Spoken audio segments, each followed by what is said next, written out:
silakan masuk. Permisi Kak. Ya, silakan duduk. Bagaimana Mbak perjalanan ke sini? Alhamdulillah lancar Kak. Alhamdulillah. Bagaimana kabar Mbak? Alhamdulillah baik. Alhamdulillah. Oke, baik. Mbak sebelumnya tahu dari siapa sesi konseling ini? Saya tahu sesi konseling ini dari teman saya Kak. Oh, oke.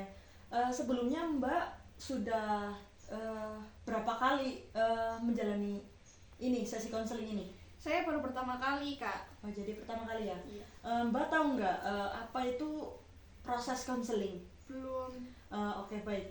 Proses konseling itu yaitu pemberi bantuan kepada orang yang sedang mengalami masalah. Baik. Di sini Mbak tenang saja. Kami punya asas kerahasiaan.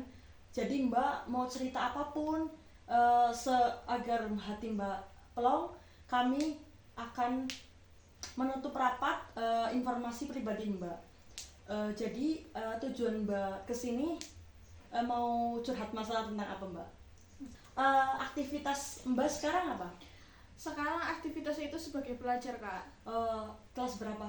Kelas 9 SMP. Oh iya, baik. Di sini tujuan Mbak melakukan sesi konseling ini untuk curhat apa nih Mbak? Iya Kak, jadi saya itu di sekolah seringkali dibully oleh teman-teman saya. Saya seringkali dianggap bodoh dan sering dipermalukan di depan banyak orang. Oleh hal itu, saya itu merasa tidak pede dan tidak percaya diri ketika berbicara di depan banyak orang dan menyampaikan pendapat saya. Saya merasa cemas akan hal itu Kak. Oke. Gimana sarannya Kak? Oh iya, baik. Saya mengerti kalau di posisi Mbak pasti tidak enak, kayak saya orangnya kuper banget sih, saya kayak gini banget sih, harusnya kan bisa kayak seperti orang lain. Nah, saran saya, Mbak masalah utama yang harus diselesaikan dulu yaitu Mbak harus latihan ngomong biar pede di depan kaca itu. Ngomong di depan kaca sampai bisa Mbak berulang-ulang kali ya, walaupun nanti toh pas pertama kali ngomong di depan umum bakal demam panggung atau gimana lah, grogi gitu. Nah, kalau misalkan Mbak sudah bisa nih berbicara, bisa mengutarakan pendapat Mbak, pasti Mbak di sekolah tidak akan dibully. Nah, kalau boleh tahu nih, Mbak dibully kenapa sih Mbak? Maksudnya kok teman-temannya tega banget? Mungkin saya itu di sekolah seringkali kan karena saya itu jujur saya kurang pergaulan. Saya tidak mau berbaur dengan teman-teman saya karena saya memiliki rasa takut.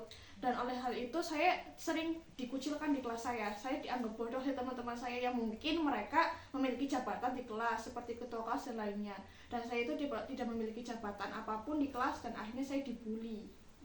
Seperti itu ya Mbak? Iya. Ya, saya sangat mengerti apa yang Mbak alami. Semoga dari Mbak mendengar kita sharing bareng, Mbak bisa nih habis ini berlatih terus, bisa berbicara, bisa mengutarakan pendapat Mbak dan dihargai di sekolah Mbak. Oke. Untuk sesi konseling ini apakah hati Mbak udah merasa tenang, pelong atau gimana Mbak? Jujur saya itu merasa lebih lega karena kenapa saya datang ke sini, karena di rumah itu nggak ada tempat buat saya cerita. Makanya saya itu ketika cerita dengan kakak saya merasa hatinya tuh plong, merasa lega Kak. Oh iya, oke, baik. Berarti ini sudah lumayan pelong kan ya?